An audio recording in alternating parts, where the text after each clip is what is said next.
The Emperor has foreseen a new threat rising against him. The Podwans Podcast.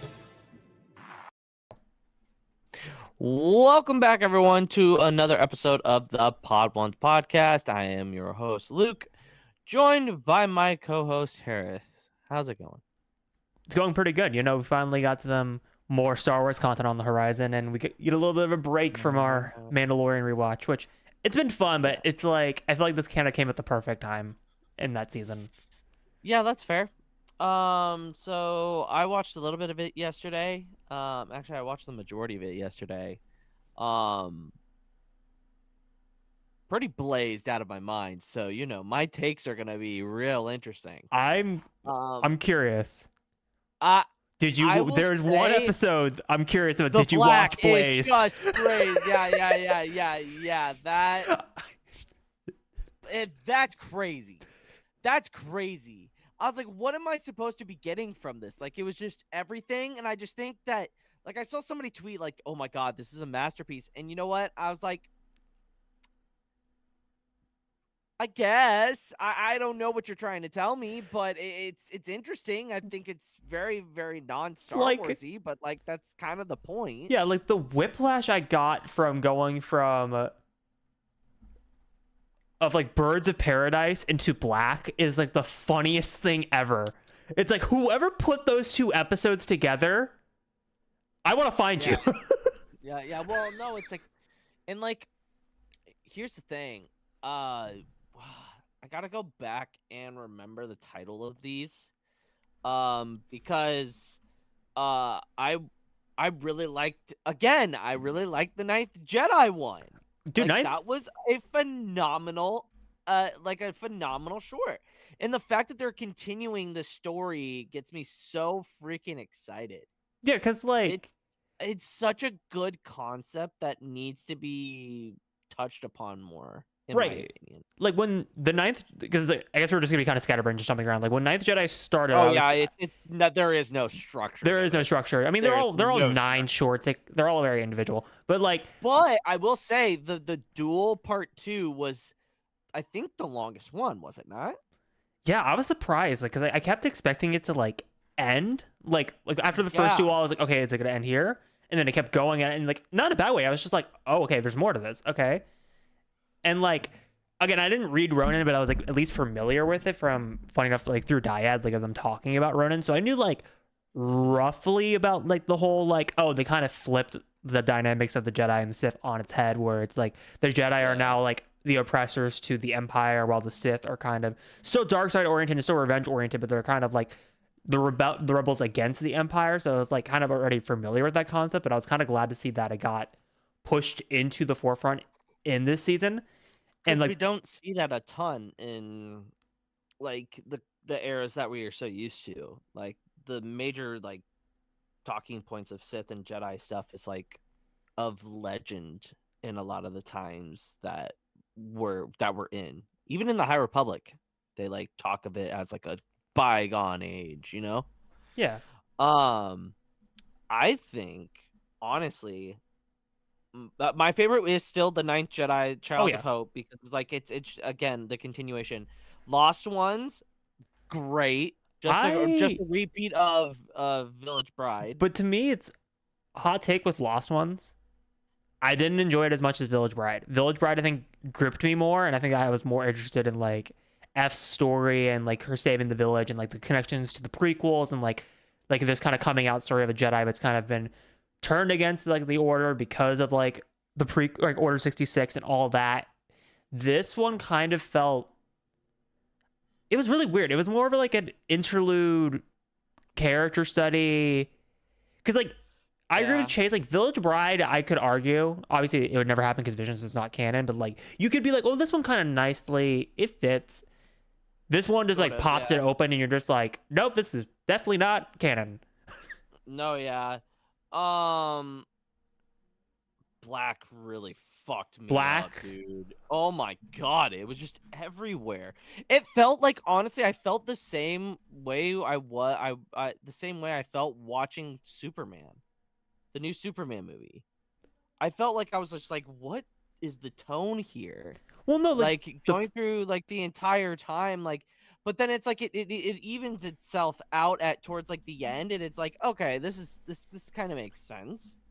but like like, it's like, hey, you want to watch all these stormtrooper die up to like while upbeat music is playing, and you're just watching like Star Destroyers and like individual troopers just get die.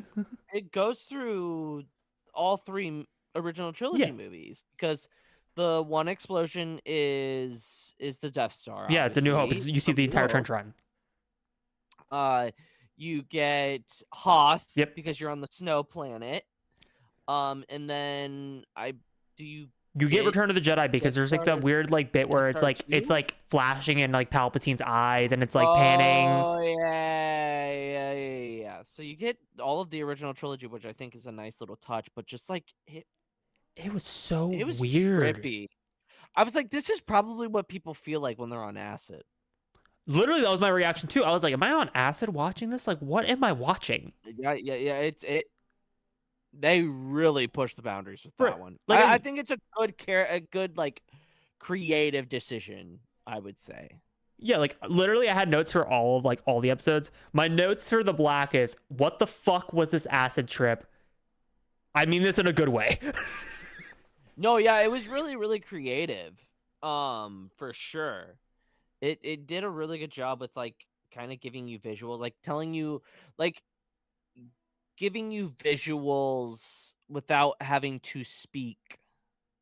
If that makes any sense. Like it's not like a silent film by any means, but it's telling the story without much dialogue, if at all. I also found it interesting that the Black chose to kind of like cut the stormtroopers' masks in half, where you could see the person underneath, but it was still like because Star Wars I feel like always has this kind of like notion of like obviously because like it's like aimed at kids. It's like, okay, we're gonna kill a stormtrooper, we're not gonna show you their face because we want to like kind of like remove the fact that they're still human beings. It's blaster bolts, like they don't show blood because it cauterizes the wounds. Yes, and that's why lightsabers cauterize the wounds whenever you see them lose a limb or have an injury. So but the Black was just like the opposite. They're like, we're gonna go the complete opposite. It was like honestly, I felt like they were zombies. Yeah. Like the entire time, I was like, so are they zombies? Like, is this guy hallucinating? This guy's just like Tarkin's buddy from a certain point of view. From a certain point of view. TK421, why aren't you at your post? Oh, I wonder why. Which is good for him. Good for Tarkin. He knows how to pick them. Yeah. There were in the duel, there were a lot of like small little Easter eggs. Like if you could tell, one of the stormtroopers had the faceplate like the stormtrooper in Ahsoka. Yeah. And obviously the Wookiee of that looks exactly like Chewbacca. The Ewoks was always a nice little touch. It's I feel like interesting how they took it was basically Return of the Jedi, but it was just like it put another spin on it, and I actually really, really, really enjoyed it. Yeah, because to me it felt like an homage of obviously like the snow planet and walkers is definitely Empire Strikes Back with like but like the bounty hunter like kind of gambling ring kind of felt like Jabba's palace in Return of the Jedi. Yeah, like the sail barge, and then the duel, like the first one, not the second one, felt very much like Battle of the Heroes in terms of choreography, with like the way that they're jumping and flipping and like the different terrain is now starting to affect the battle, and they're gonna have to start moving and like climbing. Like it felt like very much like that in terms of like style and tone. Obviously, completely different circumstances, because obviously not like master and apprentice type duel, but it doesn't have the emotion. But like choreography wise, it felt very much like Battle of the Heroes. And then the final duel, like, again, I couldn't really put my finger on it. I guess if I had to put a finger on it, I would say it's, even though it's the worst Star Wars duel in my opinion, it felt very much like Attack of the Clones. Of like Anakin and Obi-Wan versus Dooku. Yeah, I could see that. So like overall, like I really enjoyed. I would say the duel Payback was my second favorite of the episodes. Like I think Ninth Jedi was like number one. Dual Yeah. Payback was like number 2, and then Yeah. 3, the one that like gripped me, like honestly, it was like giving the Dual Payback a run for its money that could have overshot it, was Birds of Paradise. Birds of Paradise Dude, was same! amazing. It was so good.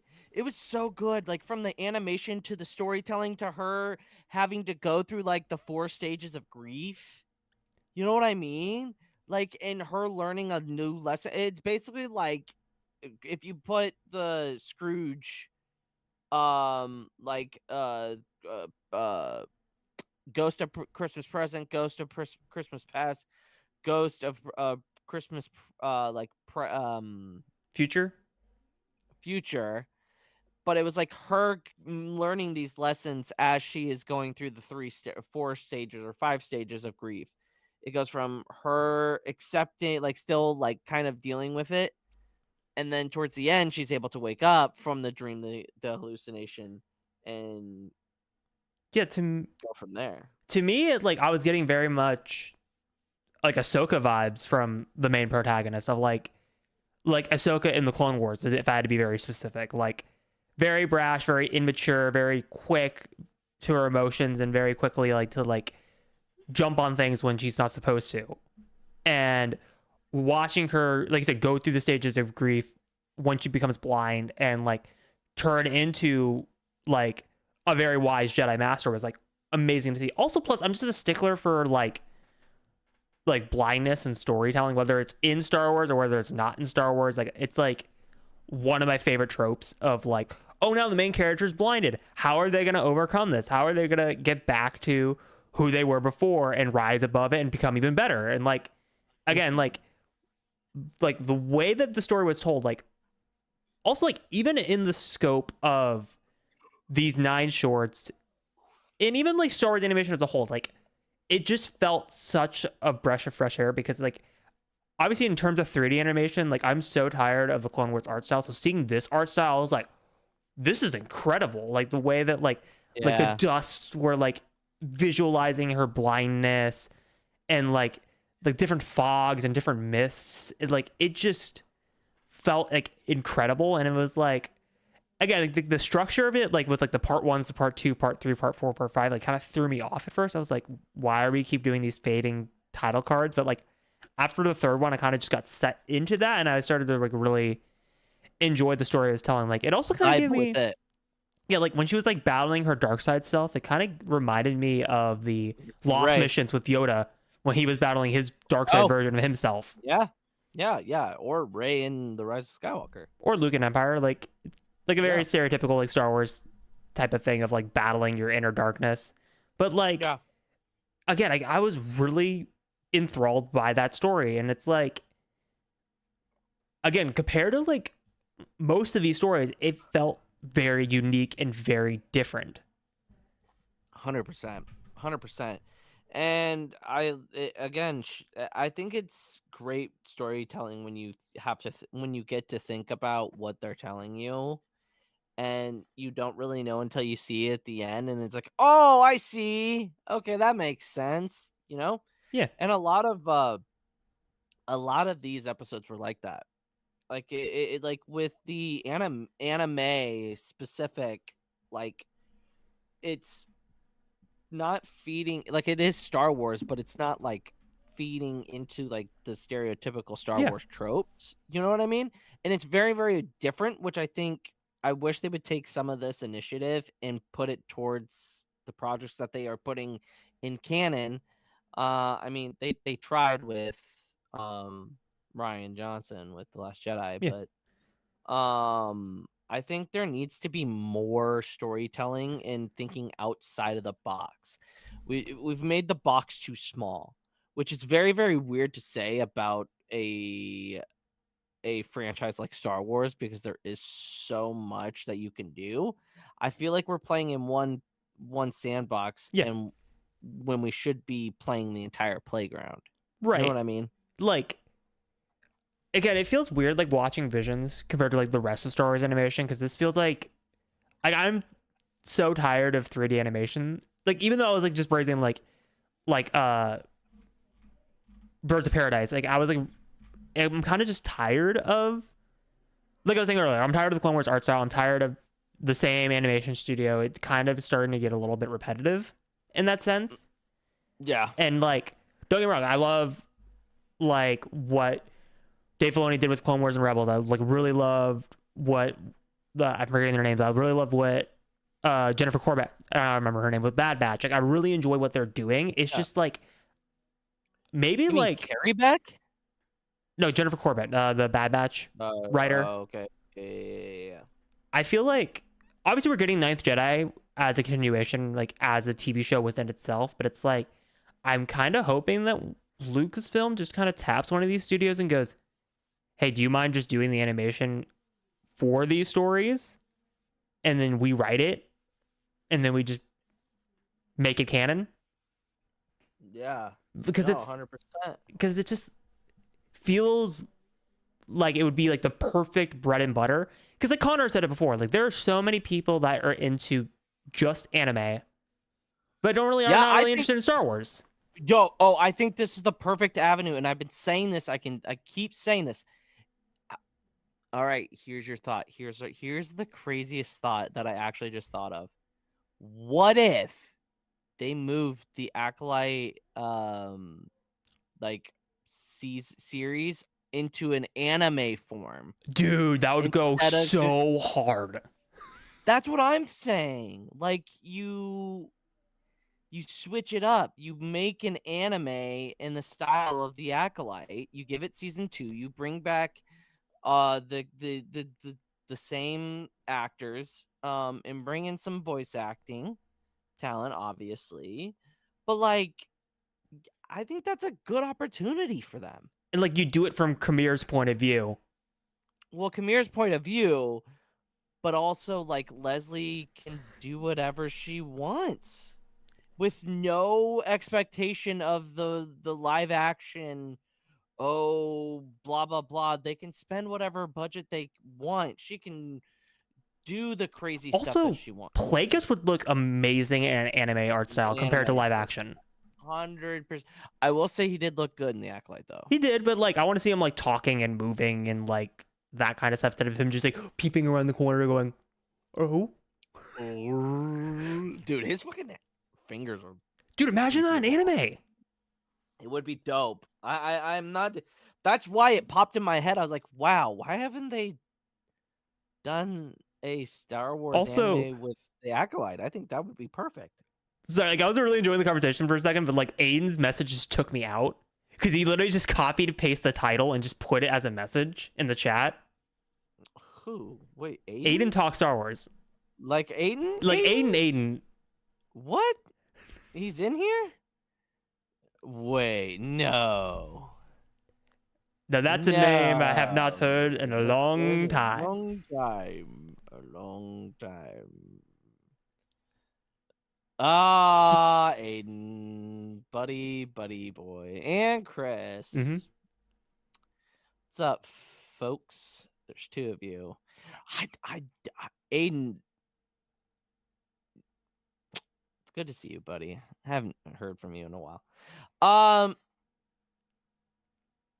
Yeah. Do you want to know what my least favorite one was? I feel like we may have the same least favorite one. All right, 3, 2, 1. The Song of Four Wings. No way. No way. Wow. I mean, it's not bad, but it's just it didn't do a whole lot for me. I was like, oh, so we're making Leia like what like yeah, what? Like I get it. But it just wasn't my favorite. Like again, I'm not like a typical anime watcher because it's like I feel like we're perfectly contrasted because like you obviously are into like Naruto and that kind of stuff and like other anime like while like very I'm more very base level anime. I am not which is compared to me, which is 0. Yeah. I mean, if I said Mangekyo Sharingan, you have no idea what that means, but to like a person that watches anime, like that's crazy. Or Monkey D. Luffy. Yeah, but like to me, Songs of Four Wings, I don't know if this is an actual anime like genre or like style of storytelling. Like to me, it felt like very the word I came up with like while watching it was like techno. I don't know if that makes any sense or not. Yes, anime and techno music is very just like it's a very niche style, and I think that's pretty. It's a pretty good comparison, to be honest with you, Hereth. Like the thing I did enjoy about like Songs of Four Wings was like I did enjoy like the way it was able to like quickly jump from one tone to the next. Like I love how it would go from like very upbeat and happy to like very sad, and it felt very natural. It didn't feel like, well, this just came out of nowhere. It felt like it did a really good job of like telling the story of like, oh, she found this creature and this creature's getting attacked by the Empire and now she has to save it. And oh, this is why she cares about these things and why she's a good person. And like I enjoyed that. The other one that was like close to second to last place, that could have easily overtaken it for me, that I didn't really enjoy that much, was Yoko's Treasure. I thought Yuko's Treasure was cute, had a very nice message, but I can kind of agree with you on that. I think it goes like, if I had to give my ranking, the Ninth Jedi, Child of Hope, the Bird of Paradise, the Dual Payback, Black, the Smuggler, the last ones, Bounty Hunters, Yuko's Treasure, the Song of Four Wings. Song of Four Wings, I felt like it was the weakest out of all of them. Yeah, to be honest. To me, I agree mostly. Like it's Ninth Jedi, obviously. I actually agree with you. Like I'm like still 50-50 on like, is it the Dual Payback or is it Birds of Paradise? It's like those two are like 2A and 2B, and it's like depending on how I'm feeling on the day, like I may just turn one of those on. I agree with you. Like, the more talking about, I may lean Birds of Paradise just because like I feel like I had more of a deeper story. Yeah, it did, and it just like it looks so good. Celebration 27, absolutely, Aiden. Yeah. I cannot wait. And then it's gonna be fun. Third place, I think, fourth place may surprise you. I really like Bounty Hunters. Yeah, same. I really enjoyed the concept of the characters. Like having a fun little, like if Chopper were to talk and be like a different droid, that would be Chopper. Like that's what everybody like. He's a war criminal. That's what Chopper would look like if he was a true war criminal. To me, it felt like a blend of K2SO and then the like droid and outlaws. Like if they had a split personality disorder, that's who you would have. And again, I really liked it because like I've even wrote my notes, like obviously I got hooked with the intro because I'm sorry, if you throw a seismic charge on me in front of the screen, I'm gonna be like, I'm intrigued now. But like, yeah, for sure. But like the fact that it was like Star Wars Matrix with bounty hunters and like the concept of like the bounty hunter finally like flips on their morals and it's like, you know, I'm actually gonna do the right thing for once instead of just following whatever my orders I've been given. And then like the story of like finally like freeing slave children. Like I really enjoyed that. I also love how like I'm not familiar with anime, but like every single like clip I've seen and everything I've seen from Visions where it's just like, can people just like acknowledge that the character is just monologuing out loud? So I was glad like Bounty Hunters like finally like made a joke about it. Like she's monologuing out loud about like how, oh, he's not gonna find me, I'm down here in the pit. And he's like, bro, I can hear you, you're down here. Yeah. It was pretty funny. Also, plus you must have enjoyed really big Droideka. Because that took me out. I was like, what the hell is this? Hilarious. That was so funny. I was like, yeah, this is nice. And then the callback to the Clone Wars episode, the Umbara arc. You have to roll the thermal detonator. Oh, yeah. I was thinking of Rebels that really came from Umbara. Yeah, it came from no, not Umbara. Onderon. The Onderon. Yeah, the Onderon arc. But no,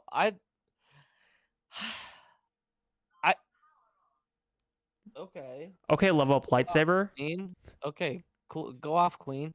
Like Aiden, he already corrected himself. Don't try to actually Luke when he already corrected himself. Damn. Actually, Aiden, it's the Underground arc. um, but yeah, I think to kind of address the title, what does this mean for the future of Star Wars? Um, I think, I think Lucasfilm needs to take more risks in canon. Like I said earlier, I think a show like in the Ninth Jedi anime style, like true anime style, I think would do really well in Star Wars. Yeah.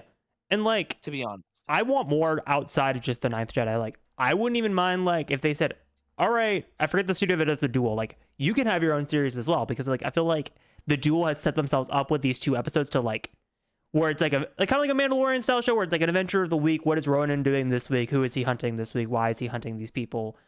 Style storyline. You can do that, and very much like the Punisher.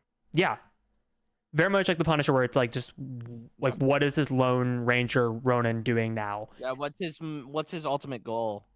You don't really know. Plus, also Frank Castle's role, like ultimate goal, is to like it's also kind of unknown, but like in the original, like he's just like, I'm gonna kill the people that killed my family.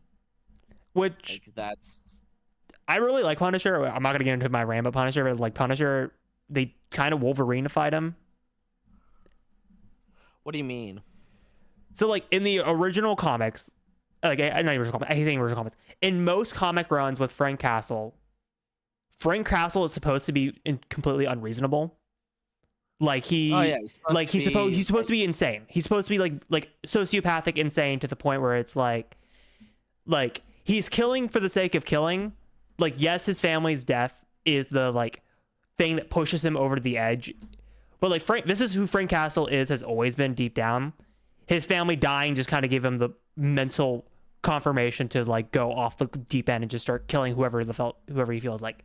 Like, he'll come up with these elaborate reasons for like, I'm going to kill this person just because I'm going to kill that person. But it doesn't really matter to him. Mm-hmm. Like, this is who he is deep down. Yeah. So like, again, like going back to like the Ronin thing, like I really like the Ronin, and like, I guess that kind of fits into that as well, where it's like, he's kind of this Lone Ranger, but I also feel like it's more call back to like traditional samurai stories, which is also what I really like about The Last Duel. It's like Star Wars has kind of gotten away from it. I feel like the closest it got was the Ahsoka episode of Mando season 2, and like bits in Ahsoka 100%. Where like they touched onto it a little bit, but I didn't feel like they kind of full intended into it. I feel like Ahsoka was more like the Force lore-y. The Acolyte definitely had that samurai type of vibe. Yeah. And like, for sure. Again, I'm trying to like go into other ones that I feel like we're kind of like briefly touching on. Lost Ones was interesting. I don't know what the hell that opening was. I was like, what in the Back to the Future is this shit? I don't remember. It was like the alien like hazmat guy like grabbing like a machine and like turning it on. It literally looked like the image from Marty McFly when he like stands over George McFly and turns on like the music. It literally was just that. And I was like, what the fuck? And that took me out. And then when it flashed to F, like being kind of like a teacher mentor, I was like, okay, this is kind of what I was expecting more out of from the sequel to The Village Bride. This makes sense. Yeah. And I like how they kind of, in the story, they kind of addressed like the idea of like imperial propaganda, like kind of head on. Of like, oh yeah, if kids existed in the galaxy, they wouldn't know what the Force is. They don't know what the Jedi are. They think they're the enemy of the Empire. Like, I liked how it kind of addressed that in like a really fun way, which I feel like Star Wars media doesn't really start to address outside of the only one I can think of like that side of that is like The Force Awakens, but it's like so briefly, and they kind of like skim past it really fastly, where they start talking about like characters being myths and that kind of stuff and like urban legends. Like, so like I kind of like how they kind of addressed that head on, and then like I do like how it kind of like fell into that Star Wars trope of like, oh no, the Empire's after this Jedi. I'm going to turn myself in. No, we're not going to turn yourself in because we're now found family. We're going to like actually help and save you. And like, it kind of felt like a little bit like A New Hope with like rescuing the princess. instead of rescuing the princess, it felt like she was willingly entering herself into the situation, and Rob was like the one that was like trying to like get her out of it. Like, Oh, for sure. Yeah. again, like I think I was just thrown off with like the whole like inner conflict with her master. I think that's the part that took me out of the Lost Ones compared to Village Bride, because Village Bride just kind of felt way more straightforward of a story. This one was just like, Grounded. yeah, I felt more grounded. This one was just like, why are we doing this? Yeah. Like, Definitely. it's like, it just felt like it's such a weird, like illogical jump from Village Bride Yeah. to this. No, 100%. But like, here's the thing. What is this? Like, here's the thing. What does this mean for the future of Star Wars? Again, I mean, I already said it there before. there hasn't been a whole lot of animation to come out since Bad Batch Season 3. Yeah, Bad Batch. And yeah. to be honest, like, again, like kind of going back to my rant earlier, it's like, I'm not excited for Maul Shadowlord at all. I think it could be interesting. To me, I think the story is what is going to need to sell. Because again, like you said, you don't like the 3D, you're getting tired of the 3D Clone Wars animation. Well, And from yeah. what we have seen, very limited of amount of what we've seen is in that 3D animation style. Well, not even just because it's 3D animation style and because it's the Clone Wars. It just felt like, I think I said it during Celebration Japan when we were doing our live coverage of the stream on like that weekend. To me, it feels like Maul Shadow Lord felt like Lucasfilm going, "Oh my god, how do we appeal to young adults that like the Clone Wars and people that hated the Acolyte and people that hate current Star Wars? We'll just give them the Maul show, where Maul is just going to be an edgelord for 16 episodes." Because to me, I don't necessarily agree with that, because you also have to explain how he got to Malachor. I agree that it's a part of the story that is missing. And the fact that he did that, and the fact that he's like, oh, I can't beat the enforcers that they call Vader. Well, like, how does he know that? Because to me, it felt like maybe this is the part of like where I'm kind of tired of Maul. Like, I felt like Maul had so much story in Clone Wars and in Rebels, and like we've had so much of Maul's story. I was kind of hoping, this is maybe like my own personal bias coming in, that if they were going to do a story about like Crimson Dawn and Maul and how he got overthrown and all that, I was kind of hoping it was from Kira's perspective, because I feel like that would have been a more interesting focal point into the story of like, not, oh, look, Maul is going to recruit a Talon who is a dark side apprentice, which, again, God, I wonder what's going to happen there when Maul tries to recruit another apprentice to the dark side. He tried it with Savage. He tried it with Ahsoka. He tried it with Ezra. God, it's almost like all three of these have the same results. It just feels like, again, maybe I'll be thoroughly surprised. Well, the best prequels do like a thing where it's like, okay, I already know how this is kind of already going to go. Maybe they'll surprise me with like how it's told. Well, you also have to remember that Maul is the Greek allegory of the man pushing the boulder back up. And it would make sense that he doesn't learn from his mistakes, clearly, because he just keeps pushing the boulder back up and it keeps falling down. He like you said, he tried to get Savage to be his apprentice. He got. Ahsoka just told him no. Ahsoka just said no and beat his ass. Ezra said no. Ended up helping getting him got. Well, I feel like this girl's gonna get got. Like, I think, yeah, she's gone.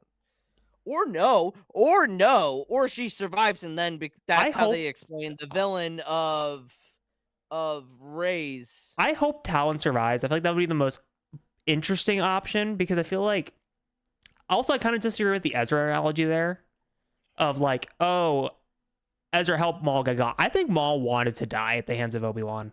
That's kind of the new interpretation I now have of Twin Sons, where it's like, I think Maul was just like please end me of this cycle. Because he knew he was either gonna kill Obi-Wan and like get revenge and try to go after the Empire, or I always kind of had the analogy of like he wanted to die at the hands of Obi-Wan. He wanted to be free of Palpatine's will, because I think he was realizing like I'm just a puppet of what he wanted me to be, not who I am, and I want the person that I've been hunting my entire life to kill me for this reasoning. I also think that he was just trying to get Obi-Wan's attention. Yeah. And he knew the only way that he could is if Obi-Wan killed him. Which we're basically just saying the same interpretation. Yeah. Yeah. Okay, I'm trying to figure. Yeah, like I'm trying to figure out any other ones that stood out to me. I will say they were all really impressive. Yeah. I will say that they were all really, really, really impressive. But like, before I got on my Maul rant, it's like, again, I think I'm a bit of a broken record with like Visions. It's just like, again, like I want, if I had to pick like okay, if we're gonna actually give the studios like a full-on series, Duel obviously, Ninth Jedi already greenlit. I'm trying to think. Bounty Hunters I wouldn't mind. Bounty Hunters I think would be fun, depending on like depending on the writing and depending on the era that they decide to use. But like I wouldn't even mind like the Studio Trigger one. That's one we didn't talk about, like the one with like the prince and like the kind of like the Naboo type of culture. Oh, yeah. Isn't that the smuggler? Yeah. I like that one. I like that one because it was like, hey, look, it's Palpatine. He's a shitty person. Again. And trying to like make it a point like the Empire's bad, guys. I think Empire equal bad. I think the smuggler was the one I was kind of just like, I feel like there's always that one Visions every season where I'm just kind of like, meh. I think that was my meh one. Like, I liked it quite a bit. Studio Trigger is so weird. It's like, they're so hit and miss. It's like, you get stuff like, I really love The Elder in Volume 1. Like, that was one of my favorites was by them. And then you had the twins also in Volume 1 where you were just like, what the fuck is this? Well, that's like truly going in and saying, this is Star Wars but anime. Yes. And then this one was just kind of take it or leave it for me. Like I did enjoy like the whole like resistance and rebellion. It kind of felt like a little bit like the French Revolution. Like I was enjoying that kind of aspect of it. It's just it kind of felt like it was kind of just treading its wheels a little bit, where it's just like, okay, we've seen this type of Star Wars story before. What is this really bringing to the table? That was just kind of the impression I got from it. Because I feel like every other one of them had something really interesting that like add to Star Wars, is kind of like mythology and like how this studio kind of interprets Star Wars. This one kind of felt like, what is it really adding to the table that we have never seen before? 100%. So that was one I would just like, I think that one would probably be like number 6 for me. It was just kind of like right there. Yeah. They were all good. Yeah. I think like I said, I didn't really like Volume 2 that much. Volume 1 was like obviously like, oh my god, this is incredible. This is the first time I'm seeing things of like holy shit. And then Volume 2 was kind of like, okay, this is enjoyable. Like maybe that's why I like enjoyed Volume 3 a little bit more, because it felt like more of a continuation of Volume 1, where it's like, hey, we're gonna like all these stories that we told in Volume 1, we're gonna come back to, and we're gonna like give a sequel to this. And I'm like, so I was like, oh my god, this is incredible. And then it felt like the best studios of the ones that I enjoyed in Volume 2 came back into Volume 3. So it just kind of felt like the best of Volume 1 and Volume 2. And it was just like combined into like Volume 3. So like I think of the 3 seasons, I think this is probably my favorite one. Yeah, I could, 100%. Because like if you had to like do like a tier list of like the seasons, what would you, not like the episodes, just like Volume 1, Volume 2, Volume 3. I would say Volume 1, Volume 3, Volume 2. Yeah, for sure. Because it's just like, again, like not to be. First season was just so like iconic because it was like the first time we were ever seeing anime Star Wars, like true anime Star Wars.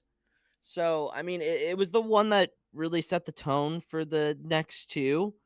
I felt like season 2, with it being a world centric season with different countries getting the limelight, which I'm not saying that those countries and those people shouldn't have their time in the limelight, but uh Japan just knows how to do animation.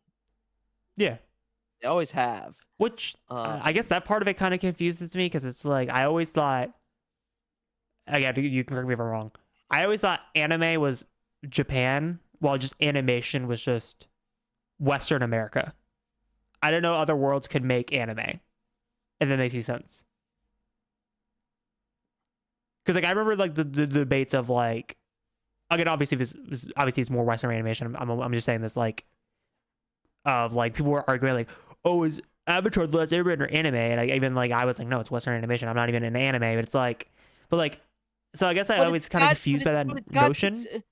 But it's got anime, like not anime tropes, but it's got like anime vibes though. Right. No, I'm just saying like that's why I was confused when you said like, oh, Otherworld Studios doing anime. I was like, that's why I was like, I always thought it was just a Asia thing. No, and it's not even a anime. It's more just like different forms of animation. So it's not even like an anime. It's just animation, but anime is very much ingrained in its first and third seasons, with a little bit in the second season as well. I also want to go back. I know I did this for some episodes in season 1. I didn't do it in season 2. I want to do the sub versions of specific episodes. Like I would go back and watch the duel with like the Japanese voice actors and subbed. Yes. Ninth Jedi, I would go back and watch the Japanese sub of it. Like, again, I would also do the same thing with Birds of Paradise, which I know I'm just picking my favorite ones, but it's like I feel like those would be the most interesting to watch in sub because like I feel like the duels dub kind of bit into the stereotypical anime because like I've been watching like very funny like over dramatic I don't know if you've seen the Instagram account that does like they'll do like Breaking Bad but they'll like dub over it and like with like over dramatic dubbing and it's like the funniest shit ever. That's what I was thinking of like when like they were on the sail barge in the duel. That's what I was immediately thinking of. Because like the overacting of like when they're like gambling. Yeah, 100%. So it's like I would love to see that what it was like in subbed. Because I feel like it wouldn't be as over the top. I feel like it would be very more like pulled back. Yeah, 100%. 100%. Also, damn, I love how Ryan just called you out. Yeah, I didn't see it until just now. I wasn't even I was on my phone, but I wasn't paying attention to Ryan. But yeah, I think it's cute. Not cute, but it's a fun little watch. I think Star Wars fans should watch that. I also I know fun. Connor said it before. I forget. I think he said it on a live with Chase and I don't know. And he was like saying the argument. I agree with this. Like, this is gonna be weird, but if like someone's like into anime but they're not really into Star Wars, this is actually a really fucking valid way to like get someone into Star Wars. Oh, absolutely, 100%. Yeah. Like just pick like the best episodes of Vision and be like, let's just watch this, and then if they're interested, you're like, yo, you want to watch the rest? Watch the Star Wars? Yeah, exactly, 100%. That's how you get like your anime girlfriend to like start watching Star Wars. Then you get her down the rabbit hole, dude. Megan Thee Stallion. I want Megan Thee Stallion's like, yo, Visions. I want your rankings because she is the definition of a weeb. She loves anime. Like she went to Japan and actually like I think she performed and also gave out an award at an award show. So that's that's Star Wars. If you do anything, you get Megan Thee Stallion's reviews of Visions, you might get some more fans. Just throwing it out there. But yeah, I feel like that's kind of a good place to like kind of end it on, because I feel like we're kind of starting to go in a little bit in circles and just kind of been repeating points for a little bit. Yeah, 100%.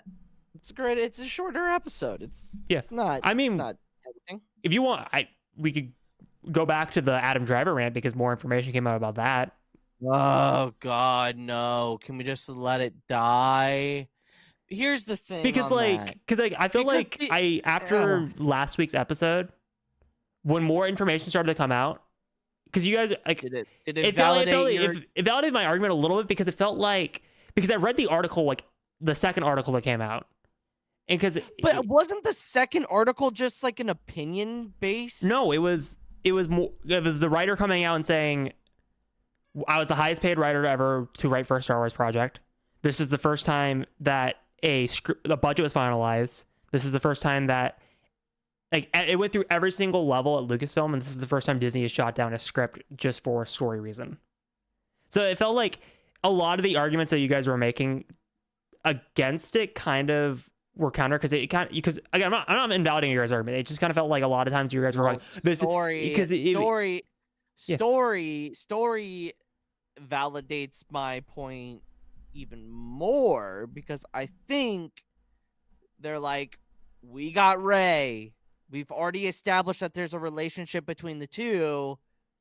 It would make more sense because they probably have him in the script of that movie. But I also feel like if they shove it into New Jedi Order, it would be weird. Like, it wouldn't do both stories justice. It feels like we're sacrificing one for the other. Well, I feel like if they're separated, both stories get to kind of live and breathe. To me, like, again, going back to like what I was saying, like because you guys' argument was like, oh, if we had a story about like how a bunch of canceled screenplays have happened before, we could be here all day. And I agree with that to an extent, but I feel like this one was a little bit different because your guys' argument was, well, we don't know if the budget ever got approved and that kind of stuff. And I was like, and like reading that, and it was like literally everything was put there. Like, budget was approved, story was approved, they had a shooting date. I still think the biggest thing for Disney was they wanted to. It just wasn't time for that era to get more shine because of how extremely. Which again goes back to my argument of, if they were so keen on the sequels being divisive, why would you greenlight New Jedi Order? That feels like a weird choice. And again, I'm really excited for New Jedi Order because it's 10 years removed from the sequels. It would be different if okay, but Hereth, here's the thing: if they were so gung-ho about going, like, to say your counterpoint, if they were so gung-ho, like, oh wow, these movies actually weren't that bad, then they would have already shot and released New Jedi Order. But they're giving their timeline more time so that the stink in the other stories are able to validate it, just like the Clone Wars did for the prequels. Right. That's what this is. That's what it's doing. That's the one point that I absolutely think is on par with why they shot this down, but enough time had passed to where it's like, oh, maybe Daisy, because then also Daisy was also meeting with Kathleen Kennedy. Granted, I think Adam Driver should get another shot and actually do a Ben Solo show or a movie. I think it'd be interesting. Right, and it's like, again, like, obviously we're in the kind of stage where it's like, it could be anything or it could be nothing at this point. Yeah, 100%. And it's like, we're just 100%. Talking about like a canceled project for the sake of canceled projects. But it's like, to me, the reason why I think I was like bringing it up and arguing against it, and I'm still arguing for it a little bit now, is like, it just felt very different. Because we've heard about canceled Star Wars projects before. We've heard of like the Benioff and Weiss movie that got canceled. We've heard about Ryan. That's because they blew fucking. I know. I'm just listing off like projects that are never going to come out. Ryan Johnson's trilogy, which it's still like there, but it's like finish your weird little like who done it. He's never leaving Netflix. I'm sorry. He's never. I love Ryan. I love everything he does. He's never fucking leaving Netflix. He's too comfortable with Knives Out. Well, yeah, but eventually that's gonna have to run. That eventually will run out. Right, and it's like, I mean, obviously the Lando movie, which obviously I still think that's gonna probably happen at some point. It's just Childish Gambino is so insane. Donald Glover is so busy. Yeah, he's working on the Community movie. Yeah, he's working on Community. He's still doing his own shows. I think he's like, it's like he's so Atlanta's busy. Done. Has Atlanta finished?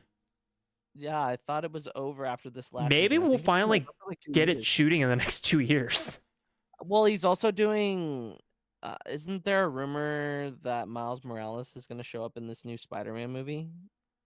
Yes, but Donald Glover would be way too fucking old. No. Oh, as Prowler? Yeah. I would not be surprised if he showed up again as the Prowler. Because they did it because they teased that. Well, not just because they teased that, because from the details that we know about Brand New Day, they're doing the gang war storyline, like either the one from the 80s or the one from the 2000s, where all the criminals are on the loose and they're all having an eternal gang war because of a power vacuum. It's like Arkham City. Yeah. And I'm guessing it hasn't been confirmed yet because I know there was like weird rights issues.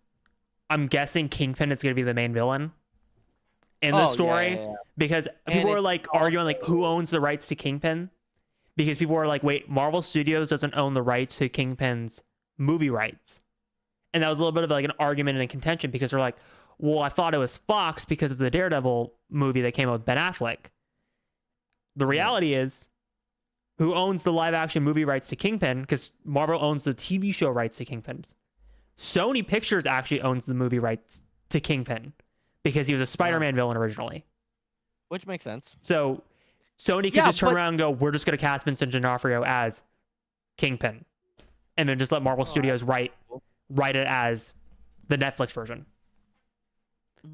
Because they could technically just cast him as their own Kingpin.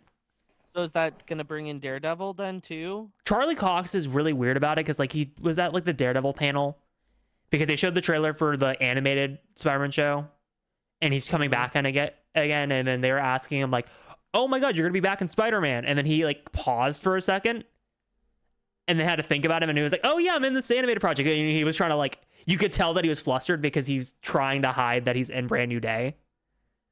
Yeah, Marvel's interesting. Still haven't watched Fantastic Four. Fantastic Four I think is gonna be on Disney Plus soon. I know it's available for like rental and stuff. Yeah, November 4th I think it is. Yeah, but like, so that's again, kind of going back to like, sorry, I was trying to we're going like over like a cancer project. It's like, to me, Ben, like the Hunt for Ben Solo, the reason why I thought it was like interesting and then still kind of bring it up, like, is it just feels like, because we've had so many canceled projects over the span, it just felt so different, and it still feels like so different. And it's like, again, I still think the reason why Adam Driver and the writers leaking it is I think they're doing it intentionally at this point. Like, I feel like they know, like, hey, we kind of put all of our energy into this. This isn't the first time a studio's canceled a project before and it's gotten out and then they're like, fuck, this is kind of too popular. We have to kind of, I think it was a last ditch effort. I think it was like a last gasp. And if like it was popular enough that like Iger would kind of flip his opinion on it. Again, I'm not thinking it will be. I'm just saying I think that's what they're doing. I would say if they did an Acolyte, I think that's a season 2 is more likely to happen than a Ben Solo movie. I still think we're getting a Khmer show, one way or another. Whether it's an animation, whether it's in live action, whether it's a movie, we're getting a continuation. Like, Khmer is such a popular character. There's absolutely no way, because even people that were like, "Fuck the Acolyte, this is stupid," were like, "Man, Khmer is a really cool character." No, he is. Like, he's very, very good. And I want Plagueis, damn it. And also, like, people like, because like Pep made this argument on Dyad, and I agree with it. It's like they could just make the argument of, well, Ocean May's story kind of ended in season 1, so this is just the direct continuation to the Acolyte, and that could be their cover story. They're not wrong, because Ocean May's story did come to an end. Yeah. and then you could just have Osha as a supporting character in the Stranger Show. Funny You enough, know what I'm Pep. I love how I brought up Dai and Pep immediately jumps into the chat. Yeah. Did I just summon Pep in here? Okay. Doing the Ewan lied for 5 years. Yeah, he did. Ewan did lie for 5 years and said, "No, I'm not doing So that." did Daisy for 3. Stupid bastard. I'm getting really, really excited for Rings of Power. When is that going to come out? Is it 2026? I think so. Dude, there's so much I think stuff coming out next year. It's insane. They finished filming for season 3 already as well. I'm pretty sure. Because I might be a lot. one of the things I love about Amazon Prime, and I wish other studios would do, is I think they have a really good pattern of filming their shows as it's coming out. So it's like, if I had to guess, Rings, as season 2 was coming out, they're probably filming season 3. Like, I feel like Amazon has always been kind of on their game when it comes to TV show productions. Like, even though it will take 1 to 2 years for it to come out, they still film it as the show is coming out. So it's always kind of on a scheduled release pattern. Like, The Boys would always kind of come out like the year after. So did. Same with Rings, and like same with Gen V. So right now they are filming began in May and they're still shooting as of right now. Yeah. That's actually insane that they're still filming production right now. Well, yes and no, because there's gonna be a whole lot. I saw some set photos of Isildur and Elendil earlier this fall, and man, things are gonna get dicey real fucking quick. I still need to finish season 2. Yeah, you do need to finish season 2. Season 2's good. Season 2's really, really, really good. Which we're is also gonna have. No, I was gonna make a joke, but I wasn't gonna be anything like. Oh. We're gonna have Don on soon. Oh yeah, because his book comes out. Talk about his book, his autobiography. Well, biography. It's just a regular biography, right? Correct.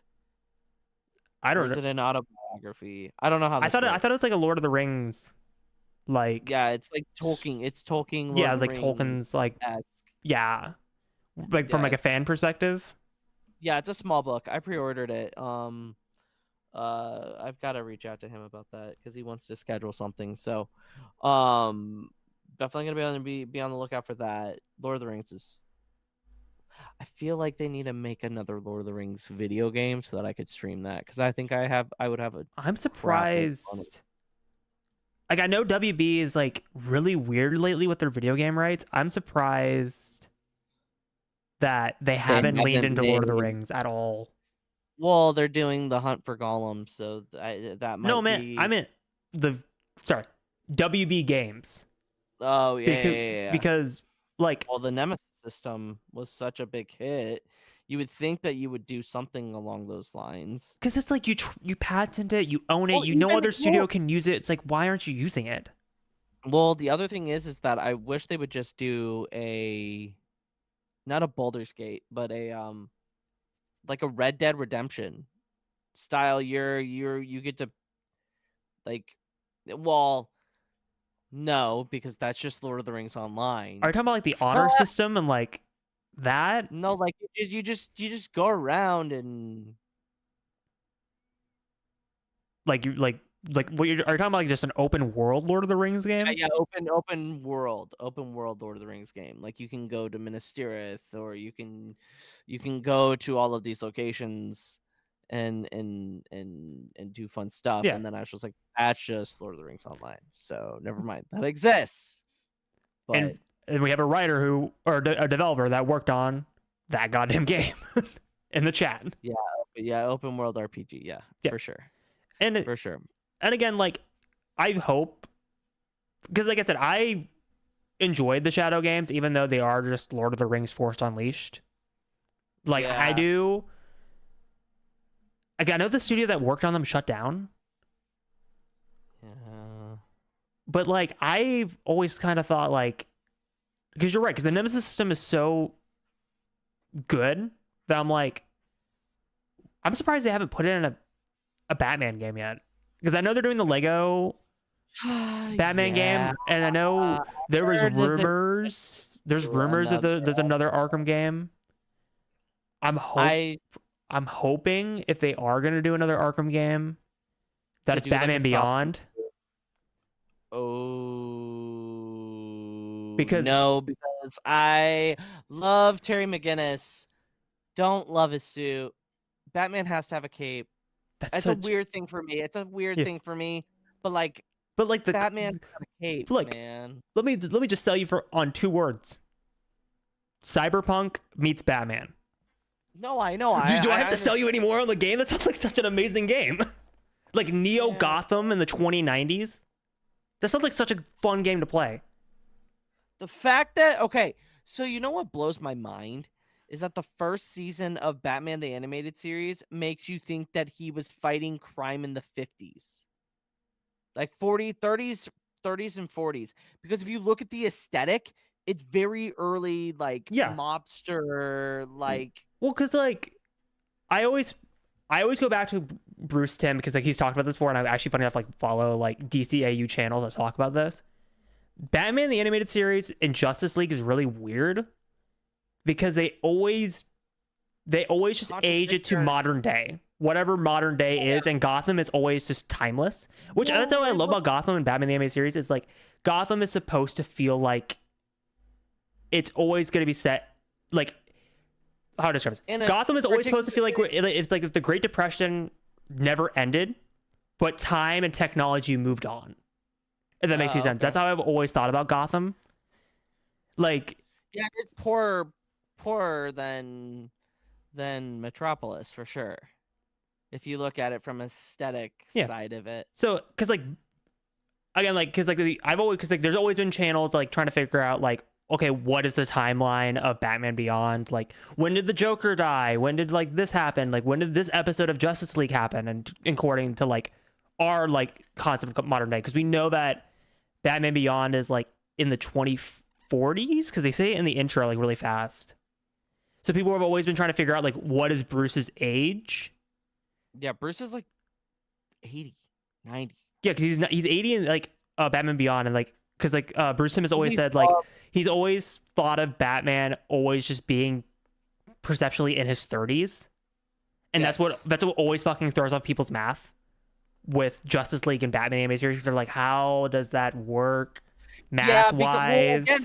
Again, the aesthetic. Yeah, like the aesthetic of the first season, it's very much either post World War II or beginning of World War II. Like the blimps, the cars with the white tires on the outside, like the say, and all of the villains have Tommy guns. Like that's 1930s. Well, the Tommy gun thing I think was a censorship thing because they wouldn't allow modern guns because it was a WB kid show. So the way they got around censorship was using Tommy guns. Because if you, like other shows at the time, like if you look at like Spider-Man the animated series in the 90s, like they use like futuristic laser guns. So I think that was the only way Bruce Timm could get away with a gun in animation. So they just said, we'll just make it look like a gun that you couldn't buy. Well, pistols. Well, even pistols, but like they didn't look like normal pistols. They looked like revolvers from like the 1800s. 30s. Yeah, well, not 1800. Like 30s. Yeah, like the 30s. And like 40s, again, like before we end it, like I do agree with like Pap's comment of like if they did do a Batman Beyond game, who would play old Bruce? That's like the only thing I would struggle with because Kevin Conroy's death is something you don't want to touch. Don't want to fuck with. It would have to be a new Batman for sure. I think you just have to say. I hate to say it. I think you just have to say Batman is dead by this point in the timeline in Arkham, and then like maybe like Dick has picked up the mantle at that point in time, or Tim has picked up the mantle, like, and then you could just justify it that way, or Damian if they want to go down that rabbit hole. Because they, at least in the DC, at least from what I understand, they've really embraced like Damian being the next Batman. Yeah. Which, again, like I'm not the biggest Damian fan. I've never really have been. Because to me, it's like Damian is always, and like I guess this is what his appeal is. Like he's always just been like the bratty 10-year-old kid, and then even like older Damian is always just kind of like, because like every depiction of older Damian is just a sociopath. Like I think of like Injustice Damian, where he fucking kills Nightwing and then like takes over his mantle as just a psychopath, or like or the future End World Damian in the comics, where he's just Batman with guns who's just killing people under the rule of the League of Shadows and that kind of stuff. Yeah. Well. Yeah. Who knows? All right, guys, that's gonna be it for this episode. Hereth, where can the good people follow you on the social medias? The good people can find me at Hereth Productions on TikTok, Instagram, and Threads. And of course, you can find me here at the Podwans podcast. And if you're into sports, football, mainly college football and the NFL, you could find me and Luke and Ryan PW. Again, Ryan, you get your shout out even though you're not on the episode. And on Tuesday nights on the Gridiron Guys YouTube channel or the Gridiron Guys TikTok channel, where Luke and myself are streaming our reaction to NFL games and college games. Yeah. You can find me at Jedi Master Eggs on all social media. You can follow you can follow the Podwans on all social medias. You can find us every Thursday. Next week we are going to be talking about episode 5 of season 1 of The Mandalorian. Maybe Char Char J will be here. Maybe he won't. You'll never know. But that's going to be it. May the Force be with you.